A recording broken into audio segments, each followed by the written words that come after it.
go ahead and get started? All right. Hi, everyone. It's my pleasure to introduce to you Phiala Shanahan. She is an associate professor of physics at MIT.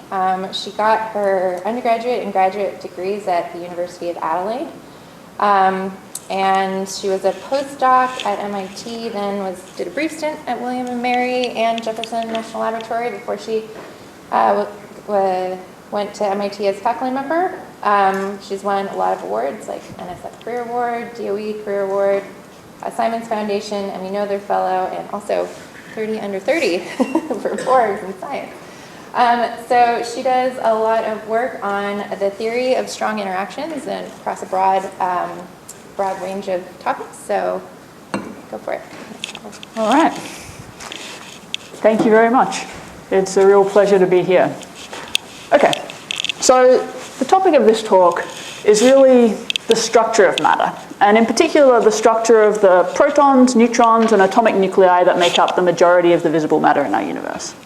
Now, of course, atomic nuclei have a densely packed core of protons and neutrons orbited by a cloud of electrons, and our modern understanding is that the structure of matter goes just one layer deeper, that the protons and neutrons themselves have a substructure. They're made of more fundamental particles called quarks, held bound or glued tightly together by the strong nuclear force, manifesting as force-carrying particles called gluons. And to the best of our understanding, that's it. The quarks and gluons are fundamental particles. There's no deeper levels of structure. So the quarks and gluons and their interactions are encoded in the standard model of nuclear and particle physics. It's a framework that was put together in the 1970s, and it contains just 17 fundamental particles. So we see them here. We have the matter particles, that's the quarks, who we just met. We have the leptons, like the electron and its neutrino, and their heavier cousins. We have force-carrying particles for 3 of the 4 fundamental forces, so notably excluding gravity. We have the gluon that we just met for the strong nuclear force, W and Z boson for the weak nuclear force, photon for electromagnetism, and then we have the Higgs boson. And the standard model brings these all together in this beautiful, elegant, symmetric, predictive framework. And just for a feeling of how predictive the theory is, a number of these particles were predicted from the symmetries and structure of the theory before they were ever seen experimentally. So just the last few, the W and Z boson in 1983, I think, the top quark in 95, the tau neutrino in 2000, and then the Higgs boson was the last piece in 2012, seen at the Large Hadron Collider.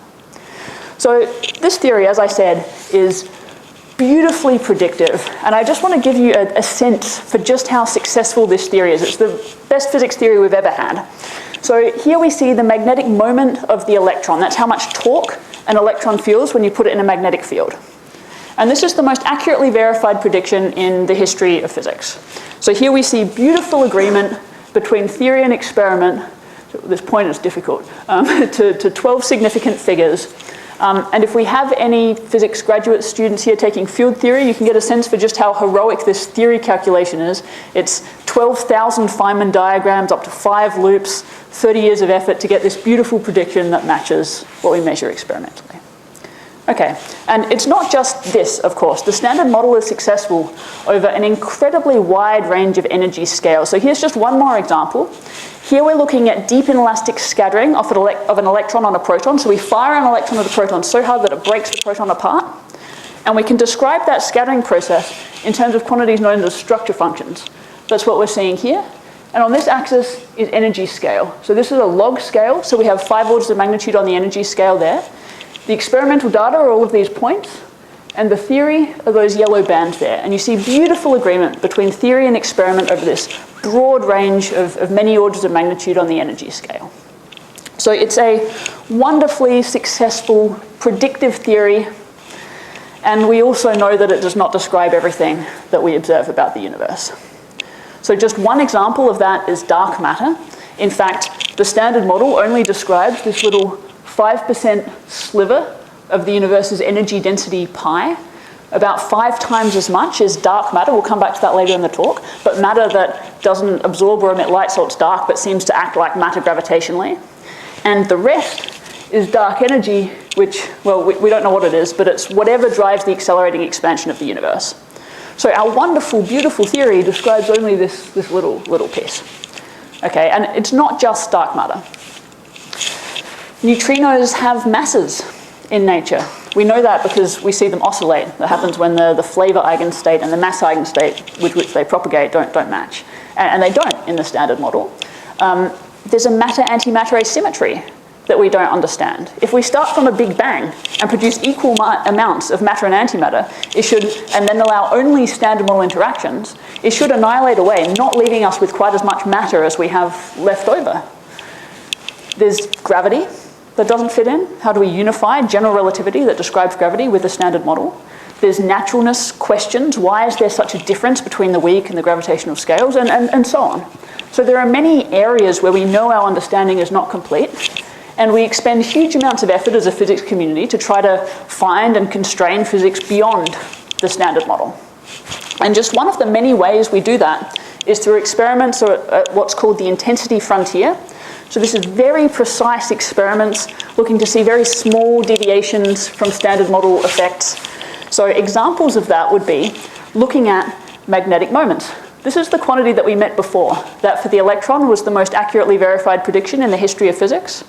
For the electron's heavier cousin, the muon, there's a very interesting tension between standard model and experimental results for this quantity, which may or may not be a hint for new physics.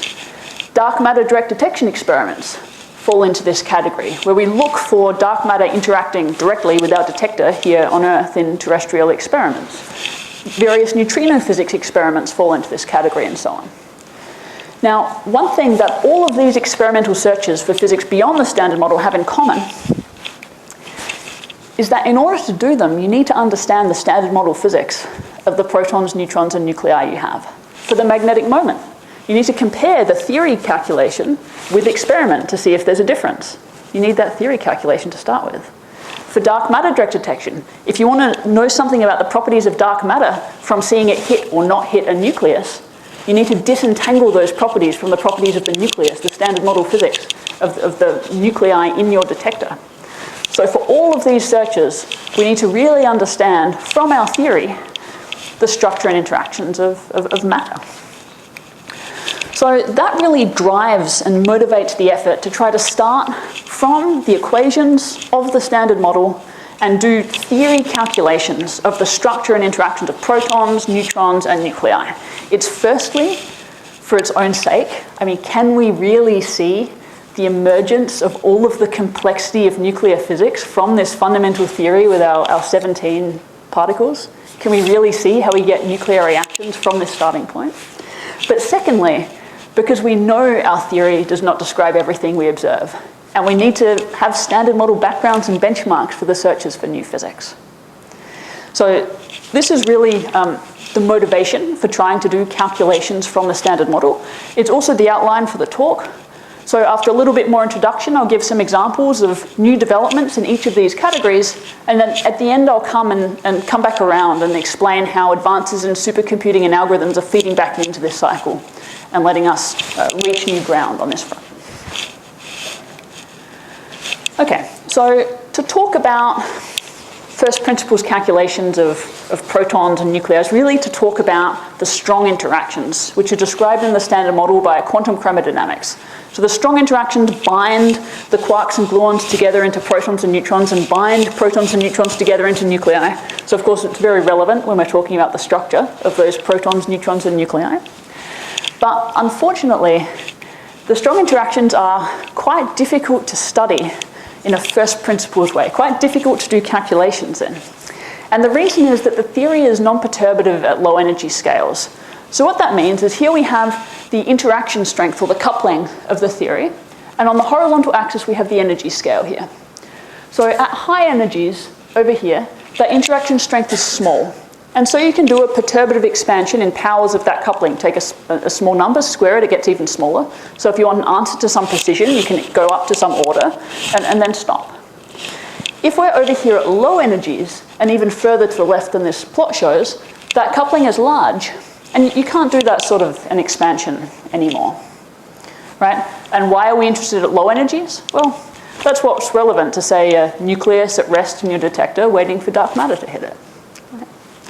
So to answer those sorts of problems, we have to do non-perturbative calculations, and the only thing we're left with is a numerical approach. So the numerical approach is called lattice approach to QCD, or lattice QCD, and it is exactly what it sounds like. You take the equations of our theory of QCD, our standard model theory of the strong interactions, and discretize it onto a four-dimensional space-time grid, or lattice, in such a way that you can do it numerically on a supercomputer, right? Now, what that really looks like in practice is you're doing really, really high-dimensional integrals. So you want to think about any lattice field theory calculation as essentially doing lots of integrals in something like 10 to the 12 dimensions for state-of-the-art calculations. So that's massively computationally challenging. Of course, you can't do something like just Monte Carlo sampling in 10 to the 12 dimensions. You have to do importance sampling. And what that is you have to sample the most important contributions more and the less important contributions correspondingly less. And why there are more important and less important contributions, you can just think about quantum mechanics, that you know that paths near the classical action dominate and other paths are less important. So you can think about sampling them with the appropriate weights, so you get an efficient estimate of the integral with fewer samples. So when you set up this calculation, you're putting it on a four-dimensional space-time grid, so there's some finite lattice spacing and some finite box size. And of course, you have to do the calculation over and over again with smaller and smaller spacings and bigger boxes, and extrapolate through known functional forms that you can derive to get to the continuum infinite volume theory. Some calculations also use larger than physical values of the quark masses, and I will show you a couple of those later, so I'm mentioning it now. And that is purely for computational expediency. As I said, these calculations are extremely computationally demanding, and so when you're really pushing the boundaries of what's possible on today's supercomputers, one of the ways you can make them a little bit more tractable is to make the quarks a little heavier and extrapolate down. And the reason for that is you have to invert a lot of matrices in solving the Dirac equation that get close to being singular as the quark mass gets lighter. So making them a bit heavier just makes it more computationally efficient. Okay, and then this last thing here is just again for any students taking field theory in the audience, if we want to get really formal, if you want to calculate some physical quantity as the expectation value of some observable, that looks like an integral, as I said, over the values of quark and gluon fields. This is the observable that you want to compute, and this whole thing is weighted by the exponential of the action, which is the function encoding the dynamics of the theory, in this case QCD. And if you sample contributions with this weighting here already built in, then ultimately your calculation just looks like taking means and standard deviations of whatever the thing is you're trying to calculate on over those samples. So it's really just a statistical approach. Okay, so something that's very, very important is that the free parameters in lattice QCD, in this numerical approach, are the same free parameters as in the theory of QCD itself. That is, there's the quark masses, and there's the strong coupling of the theory. And so you have to fix those, and you fix them by matching to some number of experimentally measured quantities, say some masses of some particles for the quark masses. And once you've fixed them, everything else you get comes directly from QCD as a prediction of the theory. There is no sense in which you need to say a nucleus is a collection of protons and neutrons. That would be a model. You don't need to do any modeling at all. You just start with the quarks and gluons and the theory of QCD, and that is it. There is no sense in which you need to assume anything about the structure of a proton. It just all comes directly out from QCD itself. Okay, so I've already hinted that these calculations are extraordinarily computationally demanding. So of course we use the world's most powerful supercomputers over many years of running. So you want to think of it like an experiment where you collect data for 5 years, maybe even 10 years for these very large scale calculations. Some of the examples I show would have taken 250,000 years to about 500,000 years on this laptop, which is not a bad laptop. So they're really, really large scale computations. However, it also works. So it's really in the last decade that we've entered a precision era for lattice QCD calculations for proton structure, for example. And so there's a few examples here on the slide.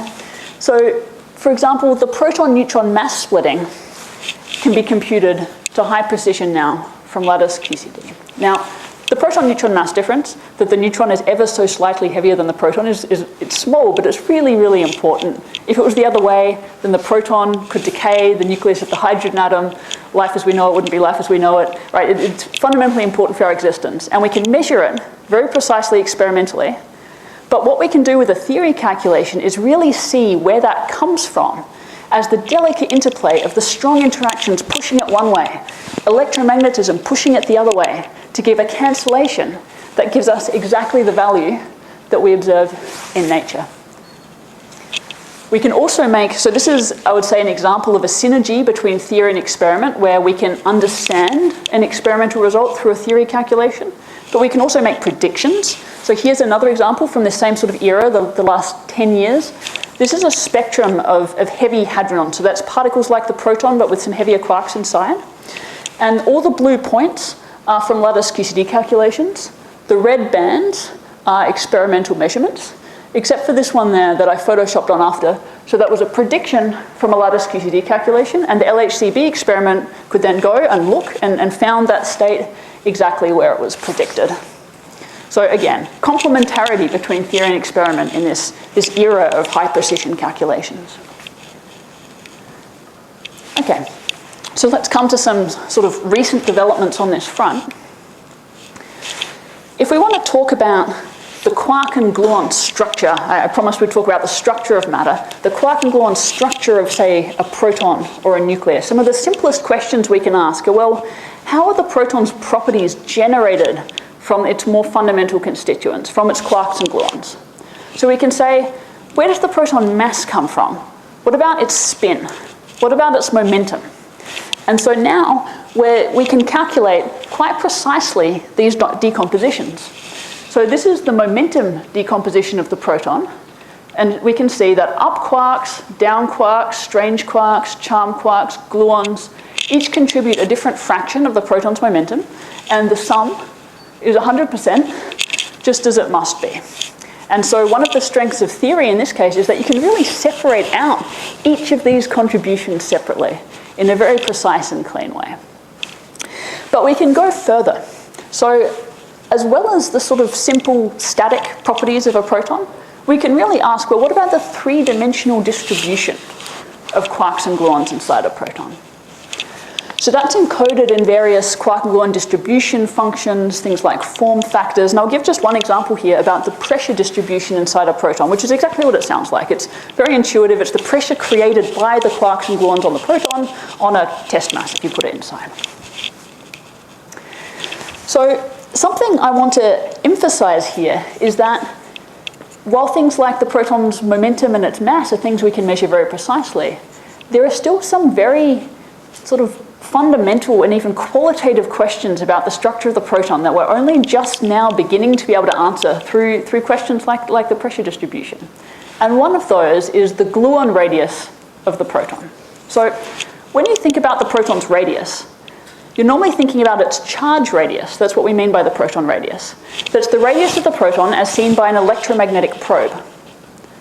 But a gluon doesn't couple directly to an electromagnetic probe. So really, that charge radius is a quark radius. So what about the gluon radius, the radius of the gluon distribution in the proton? Should that be the same? Should it be different? And if you look for just qualitative answers from models, well, you get different answers. If you like to think about an MIT bag model, that's where you have gluons expand to fill a bag. Maybe you'd think a gluon radius should be bigger than a quark radius, just intuitively. If what you picture is a constituent quark model, where the gluons hide inside massive quarks, maybe you'd think they're at the same place, so it should be the same, a quark radius and a gluon radius. If what you picture is there have been some beautiful lattice QCD calculations where you pull heavy static quarks apart and you can really see the gluon flux tubes emerge between them, maybe you think, well, the gluons are always between the quarks and flux tubes, so the radius should be smaller. So until recently, we haven't had answers to these types of even qualitative questions. But that's set to change on the experimental side, which makes this particularly exciting to be thinking about from theory, through the development of an electron-ion collider to be built in the US over the next decade or two. And one of the primary missions of this machine will be, as it's put so nicely on the front page of the white paper, understanding the gluon structure. of protons and nuclei through some first measurements of these quantities. So coming back to the pressure distribution in the proton. Now, if we draw a cartoon of that pressure distribution, it has to look something like this. So this here is the center of the proton, and we're moving out along a radial distance. This is that radial distance squared times the proton's pressure distribution. Now, the proton is stable. So if there's a peak here, if there's a repulsive pressure, there also has to be a trough, a confining pressure. And I'm plotting this particular quantity here because this is the thing that has to integrate to 0 for stability. So in this cartoon, really, peak means trough, integral has to be 0 for the proton to be stable. So this is what the cartoon has to look like. We could flip the peak and the trough the other way, but this is about it. Once we have the cartoon, we can start to ask questions. We can say, well, what's the peak pressure distribution in a proton? Should it be more like the pressure in a bike tire? It's like 10 to the 5 Pascal. Or more like the pressure inside a neutron star, so densest known object in the universe other than black hole, something like 10 to the 34 Pascal. How do quarks and gluons contribute? And especially, if we think about the radial extent of this pressure distribution, is it the same for the quark and gluon contributions or not? How does a gluon radius, from its density defined from this pressure, compare to a quark radius? Now, combining theory with experiment, we've very recently been able to start to answer these questions. So what you're seeing here now is exactly the same as the cartoon, but now it's real data. The blue part here is the quark pressure distribution determined from experiments at Jefferson Lab. The experiments were not sensitive to the gluon piece, but we were able to do lattice QCD calculations, so theory calculations of the gluon piece, which is the green part here. And by combining theory with experiment, we were able to get the proton's total pressure distribution for the first time. So again, nice synergy between theory and experiment. We're able to see that the peak pressure is actually closer to a neutron star than a bike tire. We're able to start comparing the radial extent. So the gluon radial extent seems to be out further than the quark radial extent here. The gluon distribution is really pushing this tail out. So this is some first intuition into these questions that I was posing before. Now, as we keep pushing further on both the experimental side and the theory side, it's really exciting that the synergy is continuing. So just this year, there were some first experimental measurements of the gluon contribution to the pressure distribution. So the more fundamental objects are actually called generalized form factors. So that's what I'm showing here, these two generalized form factors. This is a momentum scale on the horizontal axis. This one here is through a Fourier transform related to the pressure distributions that we saw before. This one here, on this axis here at 0 momentum, is just the momentum fraction carried by gluons that we saw a few slides ago as well. And what you see on here is in green and in orange, two different analyses of the experimental data, the same experimental data. So the experiment had some model dependence in the analysis. It's the very first constraints from experiment, so it couldn't completely determine these, and instead found two different results here. And the blue was our prediction from lattice QCD calculations, which agrees much more closely with one interpretation of the experimental data than the other. So again, as this is continuing to be driven forward, nice synergy between theory and experiment is continuing.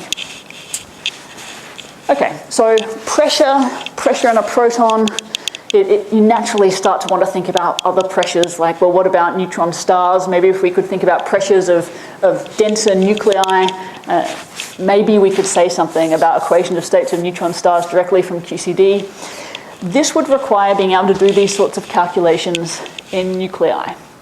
Now, this, as you'll see in a moment, is very, very challenging. Big nuclei are very far away, but light nuclei, we're at the very edges of being able to do lattice QCD calculations for. So, coming to the question of nuclei, the simplest thing we can ask, if we're asking about their quark and gluon structure, is, well, how is a nucleus different from a collection of protons and neutrons stuck together? That's how we think about a nucleus. But how is its quark and gluon structure different from that model? That difference is encoded in quantities known as things like EMC effects and exotic glue effects that we'll talk about more now. But as I hinted, studying any type of nucleus from lattice QCD is extremely difficult. And quite in contrast to this precision era we're in for calculations of, say, the proton, we're in a very, very early era, very first calculations, not complete systematic control for nuclear physics. And the reason for that is the computational complexity. So to give you a sense for that, as you go to larger and larger nuclear systems, remember that we're doing a calculation by sampling, right? We're doing an integral by sampling. The noise, it grows exponentially. So you have to take exponentially more samples to get the same precision. But the complexity, the amount of work you have to do on each sample, grows factorially. So you have a compounding exponential and factorial growth in computational cost as you try to study larger and larger systems. So that means that now we're beginning to be able to do calculations for up to about atomic number 5, so 5 protons and neutrons in a nucleus, and going further than that, there's a huge wall of complexity. Okay, but this is exactly what we've been trying to do, is push as far as we can to this wall of complexity and study nuclei directly from the standard model from QCD. This is the efforts of not just me, but a collaboration. This is the nuclear physics from lattice QCD calculation. We've been studying nuclei with atomic number less than about 5. We've been collecting data with physical values of the quark masses for about the last 3 years, but all of the other calculations had heavier than physical quark masses, as I said earlier, to make the calculations computationally more affordable. And we've studied everything from double beta decay to things like proton-proton fusion, which I won't talk about, but I'm happy to answer questions about later. So coming back to this question of really the structure of matter, as I said, the simplest thing we can ask is, how is a nucleus different from a collection of protons and neutrons? Now, this is encoded in quantities like the EMC effect, which was named after the European muon collaboration, who saw in 1983 that deep inelastic scattering, remember that's the process we had before, firing an electron at a proton or a nucleus and it breaks apart. That deep inelastic scattering off a nucleus is not the same as deep inelastic scattering off the nucleons that make up that nucleus. That's what we see here. So this is the deep inelastic scattering cross-section ratio per nucleon for iron to deuterium. And this is the fraction of the longitudinal momentum carried by the struck quark. And the point is that this here is not 1. If the quark structure of the nuclei were the same, this would look like 1 here. So the sort of long-term goal is, can we really understand the emergence of these nuclear physics effects from QCD? And we're just beginning to make first steps in this direction. So going back to the very simplest thing is we can come back to the momentum fraction. We saw this very precise decomposition for the proton, how much momentum is carried by up quarks, down quarks, gluons, and so on. We have very first calculations of the same thing, but for a nucleus. So this is for helium-3, and this is the ratio of the up minus down quark combination of momentum in helium-3 to that of the proton. And this is the ratio of up plus down quark combination to the proton. The blue ellipse is the constraints from global fits to experimental lepton nucleus scattering data. And the red band here is from the very first lattice QCD calculation constraining this space, constraining just this up minus down quark combination of the momentum fraction. Now, there are significant uncertainties built into this. Okay, so we're very excited about that plot. If you look closely, maybe you weren't, because as you see, this was the first constraint on this difference of this up minus down quark combination in a nucleus to the proton, but it's really close to 1. So even though our constraint is much better than experiment, you're not really resolving a nuclear effect. So that's why I'm going to show another example. So this example is of what's called exotic glue. Now, exotic glue contributions to nuclear structure are really contributions from gluons that can't be associated with individual protons and neutrons in a nucleus.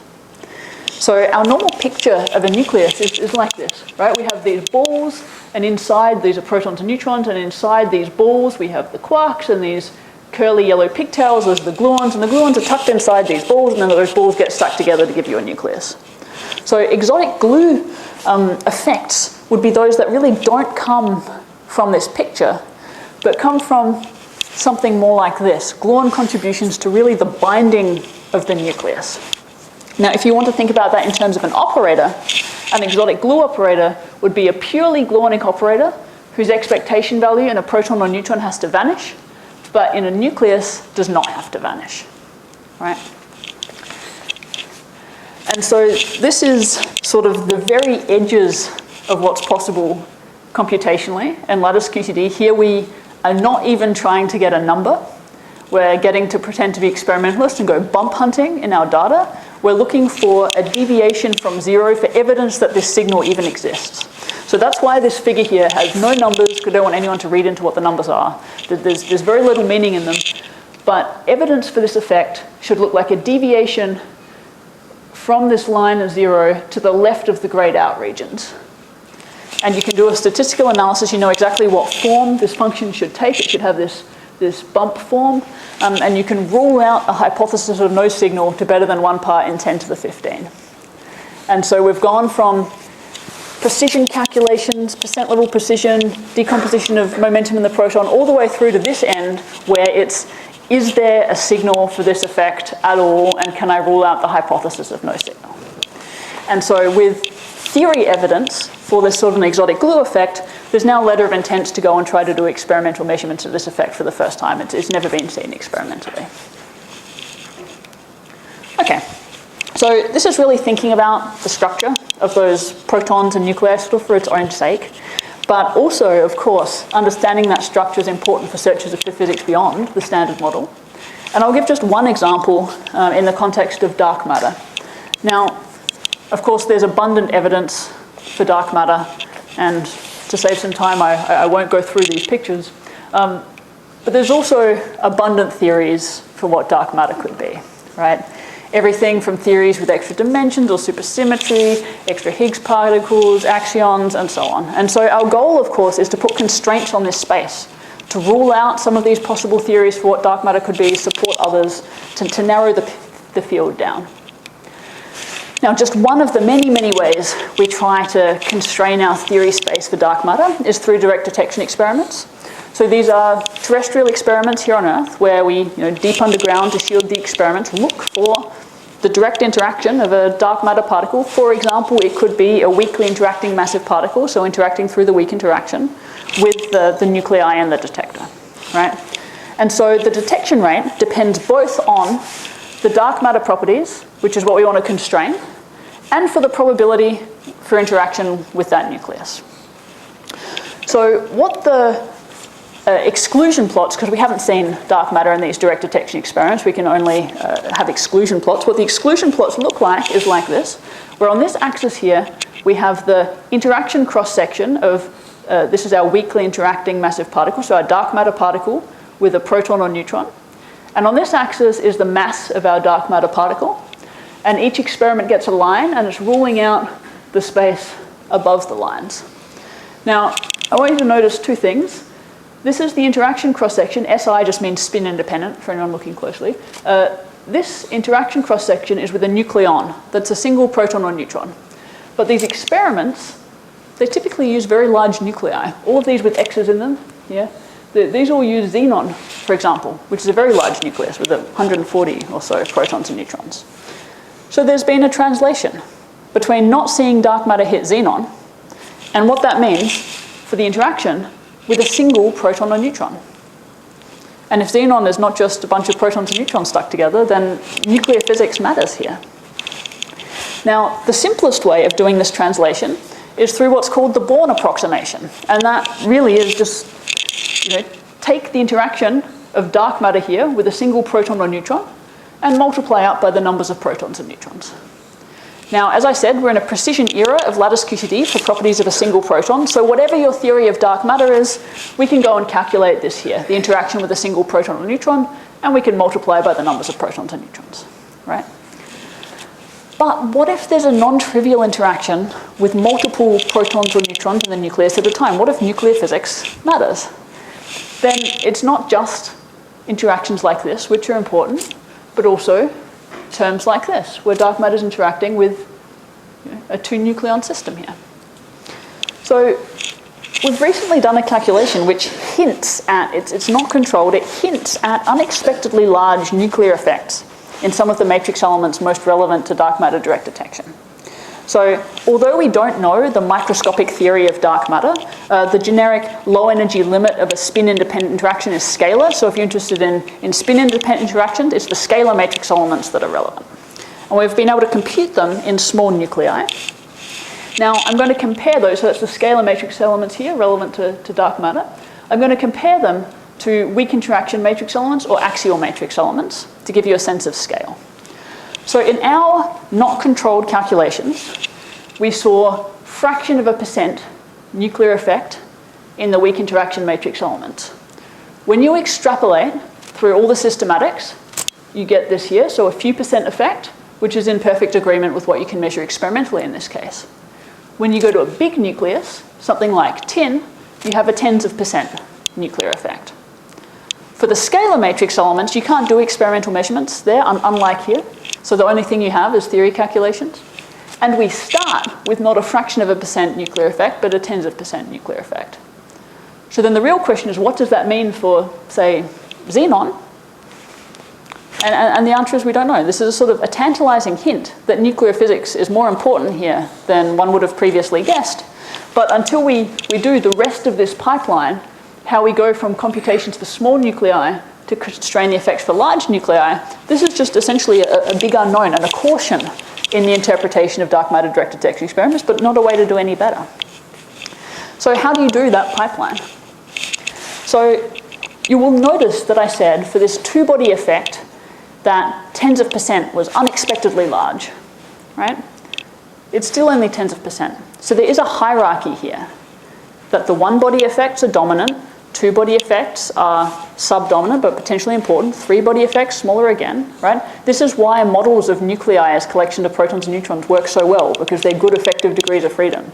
So you can form an effective theory and expand out in the number of interactions. And so the pipeline is to determine one-body contributions from calculations in a single proton. We can do that very precisely. Few-body contributions from calculations in light nuclei, which we're beginning to be able to do. And then match to this nuclear effective theory and many-body methods to make predictions for larger nuclei. And so for the weak interaction matrix elements, we can follow exactly this pipeline and agree beautifully with the experiment. For the scalar matrix elements, this is the same pathway to follow. To really do this fully, we need to beat some computational barriers. As I've said a number of times, precision era for single proton structure, beginnings of an era for nuclear physics. Larger than physical quark masses, not full control of the lattice spacing dependence, right? So even if we follow this pipeline where all we need is calculations of small nuclei, we have to get them under better systematic control before we can really execute this and have it be useful phenomenology. So getting from a single proton to even a small nucleus, this is really an exponentially harder problem. And so it's really calling for, ideally, exponentially improved algorithms rather than exponentially more computing. The motivations, of course, I mentioned here, dark matter, where we really want to be able to extrapolate up to, say, xenon. But if you're interested in double beta decay, if we want to know whether the neutrino is its own antiparticle or not, the lightest nucleus that can undergo that decay is calcium, that's A equals 48, so we want to extrapolate to tens of atomic number in the tens. If you're interested in neutrino physics, the June long baseline neutrino experiments, doing neutrino scattering from argon, and what you really need for the interpretation of that experiment is the axial form factors of argon. Again, we have to extrapolate up further than we can get directly from lattice QCD. So, better algorithms. And that motivates really the last piece of this talk, is how can we use advances in computing and algorithms to try to break this barrier? And in the interests of time, I'm going to give just one example. And I've chosen this example because in some sense, the underlying motivation is universal. It's just a sampling problem. As I said, all of lattice QCD is doing really high dimensional integrals by sampling, right? That means the first step, whether you're calculating mu on G minus 2 or dark matter interaction, is sampling. You're sampling the quark and gluon field configurations. And that looks just like any other sampling problem. I want to generate a set of samples, we'll call them phi, with some known probability distribution And in our case, that's given by the exponential of the action, and the action is just the QCD action, right? If you want to picture what that looks like, visualize it, our field configurations might be visualized something like this, and I want to get these much more frequently than this. This is just random noise. You can see these ones, which are much more likely, have sort of correlations on a canonical scale. That's what's encoding the physics. So I want an algorithm that would generate these with exactly the right probabilities, which is much higher probabilities than this random noise. And there's an immediate parallel to a problem that's seen a lot of attention in the machine learning community, which is image generation. And so you might think immediately, well, if there are really, really successful machine learning algorithms that generate these fake pictures of people's faces, these aren't photos, these are fake AI-generated faces, if you can generate these and not this, maybe you can use the same sort of algorithm to generate these and not this, right? So there's an immediate parallel. There's also an immediate, very clear difference that if I want to generate people's faces, I never want this, and if I get it, I can just throw it away. Whereas if we want to generate these field configurations, this is random noise. I do want it. I want it with a very low probability, and I want it with precisely that probability, right? So an immediate difference as well as a parallel.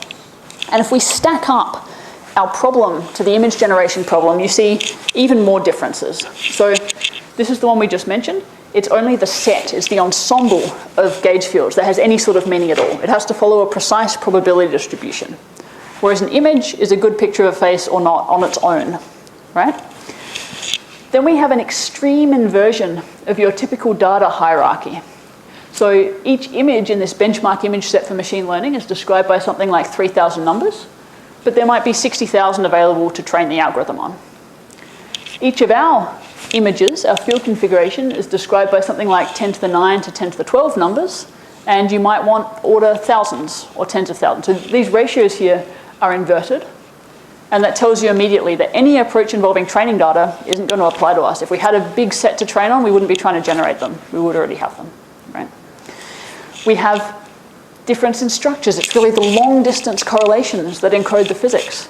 A lot of the machine learning models that have been developed for images really exploit the fact that images have important local structures. Things like convolutional neural networks really are built to exploit that fact. You know, an eye or a nose is a really important local structure in the face. We have completely different structures. We have symmetries. We have rotations and translations with four-dimensional periodic boundary conditions. As gauge field configurations, these are identical and must be produced with exactly the same probability. As images, they look quite different. But it gets even more complicated than that. What we actually have in our gauge field configurations are not pixels, like I visualized them for you before, but we have matrices on each edge of the lattice. Those are SU3 matrices, so 3 by 3 complex matrices with unit determinant. And there's symmetries where you take this matrix living on this edge here, and you left and right multiply it by more group elements, but different group elements in this correlated way across the lattice. So if you start with every edge the same, under the symmetry transformation, they're all different. But these two things are identical as far as gauge field configurations go. So complicated symmetries that you can't even mimic in images. So it becomes clear very, very quickly that you can't take anything that exists in the machine learning community. You have to build it all from the ground up for your physics application. And this is just a pitch for our new institute. It's called IFI, the Institute for Artificial Intelligence and Fundamental Interactions that we have running in the Boston area. We have a fantastic postdoc fellow program. And the whole point of this institute is to develop new AI from the ground up with physics built in for physics problems. Okay, so I want to take just one moment to make a fairly general comment that I'm talking about AI, how can we use it to accelerate lattice QCD? This is a first principles theoretical physics calculation. So there's only one thing AI or machine learning can do for me, and that is make it faster. I'm not looking for patterns in my data. I'm not trying to extract more. I'm trying to do an integral, right? And if the value of the integral is 2, it has to be 2, exactly, no matter how I do it. There's no room for approximations or modeling or errors, right? So I have to design an algorithm where if the machine learning is poorly trained, I get the right results. If it's well trained, I still get the right results because I've set it up so I always get the right results. Just ideally, if it's well trained, I'll get them a lot faster, right? So it has to have guarantees of exactness built right in. That's just critical, otherwise you're not doing field theory anymore. Okay, so there's several ways you can do this, and these are completely generic, not just for lattice QCD. So the first and least interesting is do the calculation exactly the same way, but hopefully faster. So that is, we'll picture it like this. You always go from some start to the same finish, which is your provably exact theoretical physics calculation, right? So in the cartoon, this is just you accelerate along the same path. So maybe you use machine learning to tune the parameters of some existing algorithm that you have, right? You're not doing anything different. You're just trying to make it more efficient through some tuning. More interesting is transform the problem into a different one that's computationally easier but has the same solution. So we could visualize that like this. And examples in this category would be any sort of preconditioning that you can do. Then you still solve your problem with exactly the same methods you usually do, but maybe you transformed it into an easier problem. Another example would be a change of variables. Right? If you can use machine learning to find a very complicated change of variables that makes your problem trivial, you can win. And the final example is we'll solve a different problem, but then you have to have a mathematically exact way of correcting from whatever problem you actually solved that got you over here back to your provably exact theoretical physics result. So this could be in the probability distribution that we're talking about sampling, sample a nearby probability distribution and have a way of correcting it. Right? Okay. So for our sampling problem, I'll give one example of this. And one thing you can do is use what are known as flow models. So a flow model is just a change of variables. And the reason this can be useful for sampling is quite straightforward. If you have a probability distribution that's really easy to sample from, think Gaussians, so something really straightforward, and you have a map that takes you from there to the probability distribution that you actually want to sample from, well then you're done. You just take samples from the easy distribution, put them through your map, and you have what you want. If this is not quite where you want it to be, as long as you have tractable densities for this map, you can correct. You can do reweighting or Metropolis Hastings accept reject, so use known algorithms to fix up the distribution at the end. And the way you can make this whole procedure machine learnable is to design a map here which has many free parameters that you can optimize. And so then you start from an easy distribution, try to go to your target distribution, optimize the map to get as close as possible, and then fix it up at the end, right? So then the whole problem becomes, how do you write down a map here between the distributions that you care about? So it's very flexible, it can parameterize the transformation you want, you still have a tractable Jacobian, you have an inverse that you can compute, all the things you need to make it exact.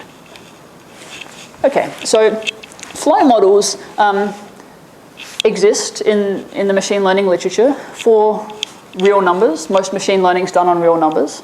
For application in this physics case, we don't have real numbers.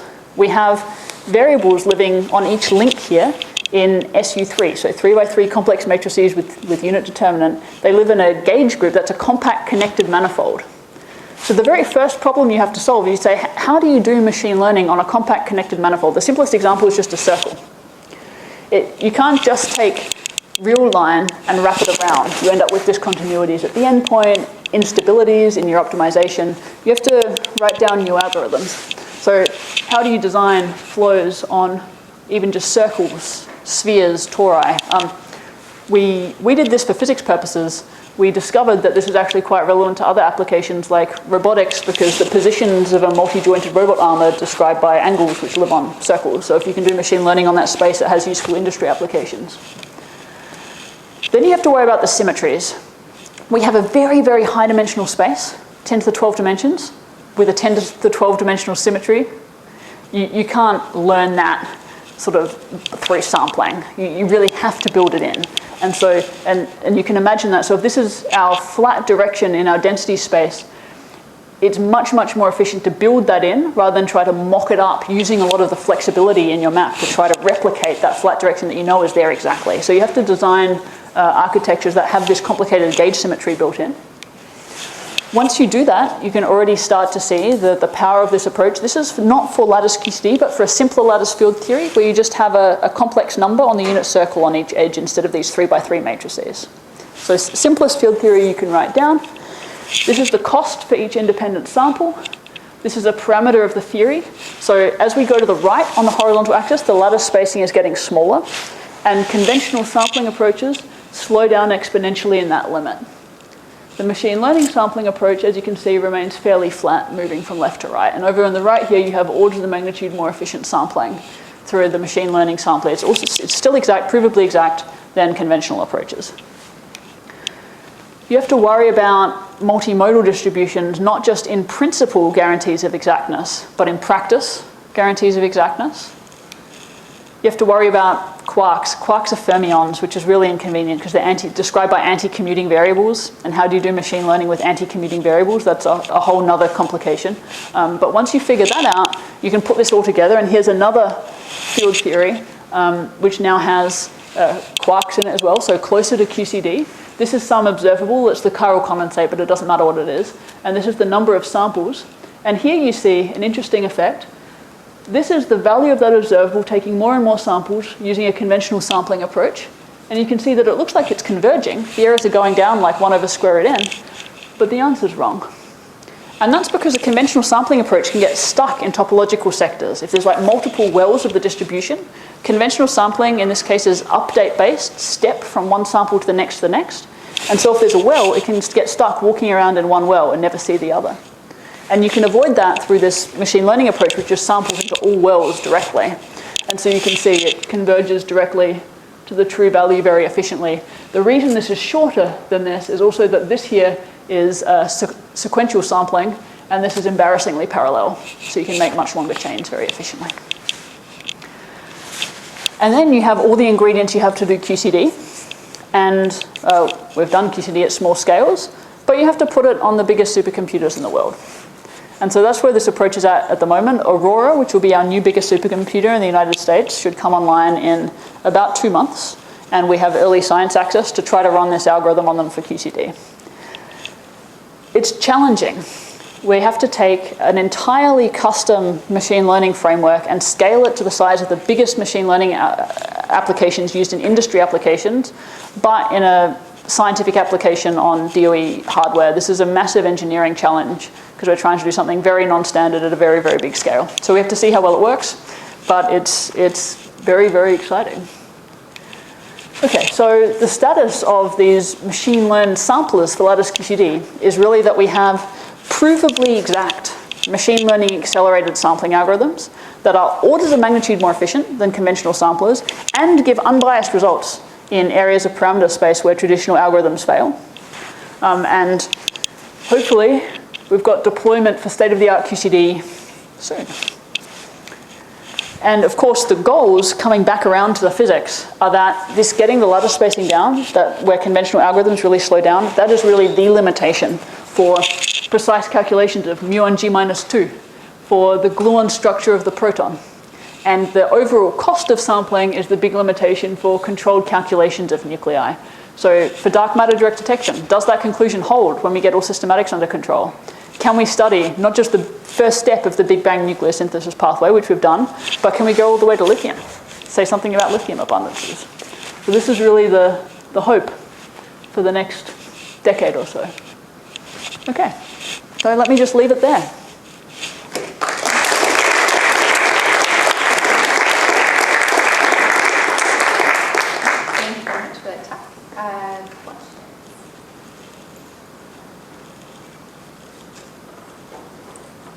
So you showed the pressure distribution for quarks from experiment, but not the theory. Can you do the theory calculation for the quarks? Certainly can. How does it compare to the experiment? So it looks about the same. At the time of that experiment, there was only an older, very noisy theory calculation that was broadly consistent but not as precise. So not by my group, but about 10 years earlier by another group. And we have just done a controlled theory calculation that looks very nice and consistent with the experiment. That should come out in the next couple of months. Do you need this, sorry, do you need to specify a resolving power or a distance scale for that? Yeah, I mean, you put it in the MS bar scheme at 2 GeV. Yeah, so the quark and gluon pieces do mix under a normalization. So that separation is a scale-dependent question. We'll go across the room here. So I think you also had your hand up. Yes, you. So is there any hope of scaling and using a low number of qubit quantum computers to solve your path integrals, like in a true quantum way? Is anyone thinking about that in the lattice-based community? Yeah, tons of people are thinking about it. And I mean, the big hope there is that you theoretically can get at things like real-time dynamics you know,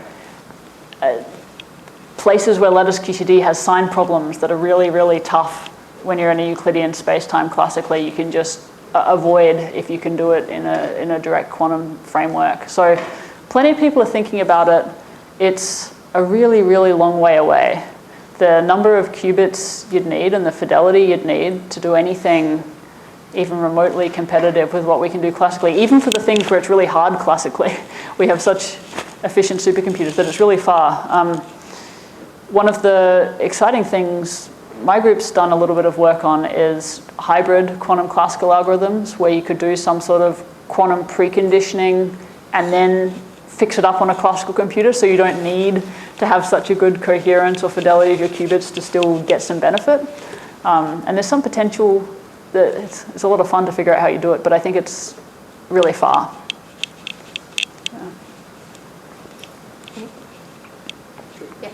Yeah, so you talked about using these machine learning algorithms to try to like pretty much guarantee a correct answer. Yeah. But how do we know that that's possible? Because aren't machine learning algorithms like inherently probabilistic?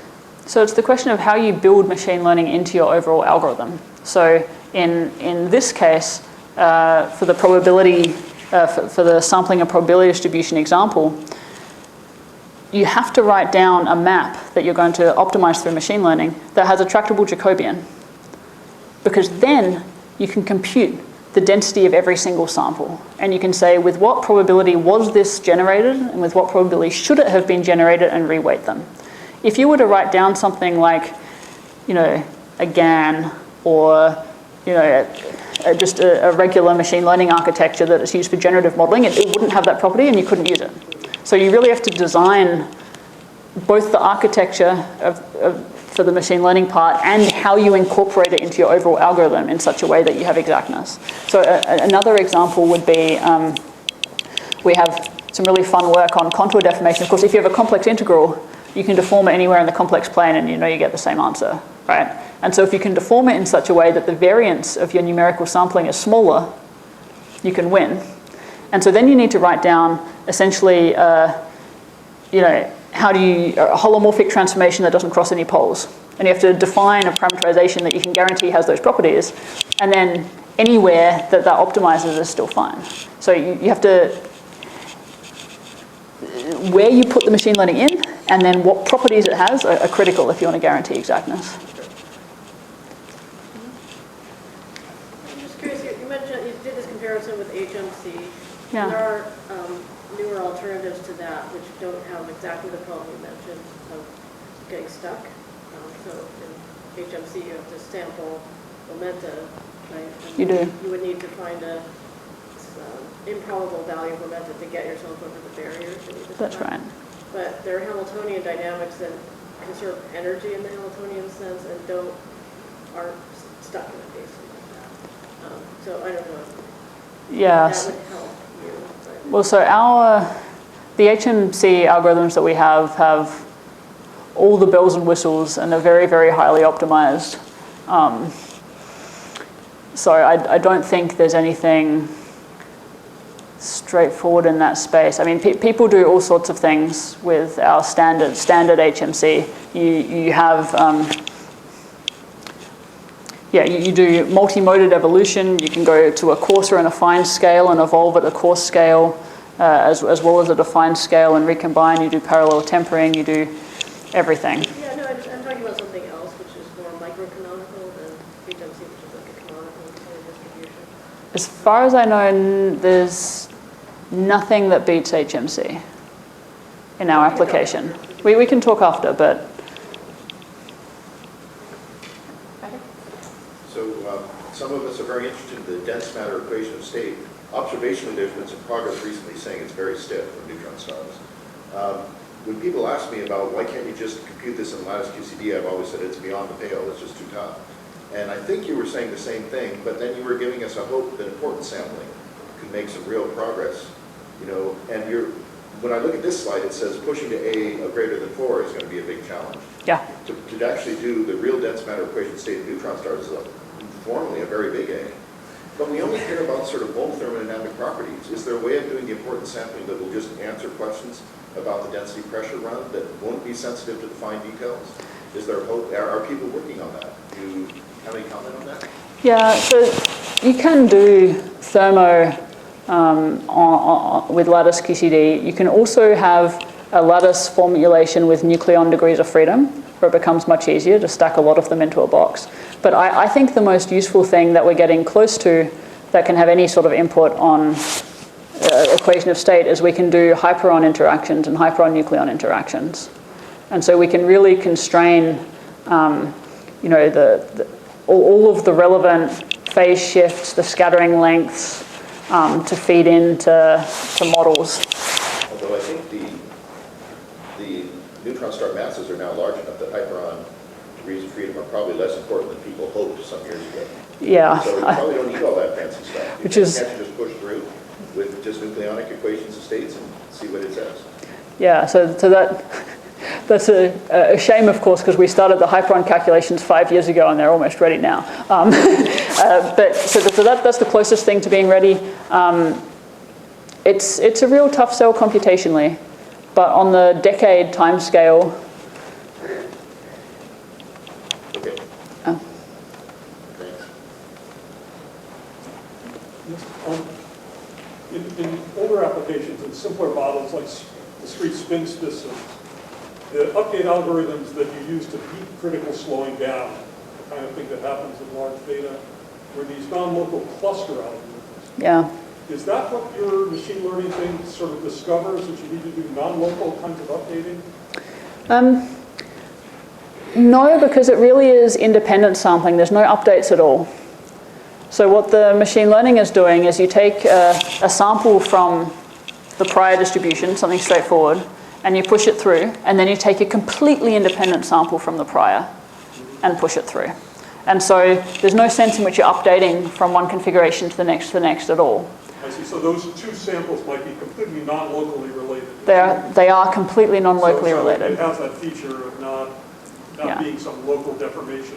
Yeah. Sample to sample. However, the way you can use this algorithm to have better volume scaling properties is to essentially use it as a cluster updating algorithm where you update only a sub-volume of the lattice, and you use the machine learning to independently sample that, but that then becomes updating just a subspace, and so it's essentially then learning a cluster update. Earlier in the talk you mentioned that QCD and QED effects compete to create the neutron-proton mass difference. Yeah. How do you measure whether in fact it's QCD or QED in a lot of QCD with calculations? Yeah, I mean, so that's a scheme-dependent question, but you put both QED and QCD dynamically into a lattice calculation. So you do both, and then you need to have some scheme. So in that case, it might have been the Dashen scheme in that plot to separate what you define as QCD versus QED. But of course, that's scheme-dependent because turning on QED changes the QCD part. This is a science adjacent but still important question. How would you describe what you do to a 10-year-old? I try to understand what everything's made of using numbers.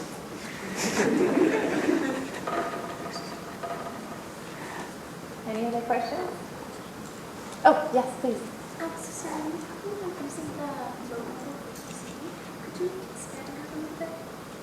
Yeah, so we want to take these samples of the quark and gluon distributions, and with the conventional algorithm, you have a sample and you change it a little bit to get another sample, and you change it a bit to get another one, and you make a chain like that. But with a flow model, you can generate them directly because you can have some really easy distribution to sample from, and then map them to the probability distribution you want. And so then what you do to generate your set of samples is take completely independent sample, push it through. Take another one, push it through. Take another one, and then you compose them into a chain. So they're all independent to start with, but you can put them into a chain and then weight them appropriately so you still have the right distribution overall.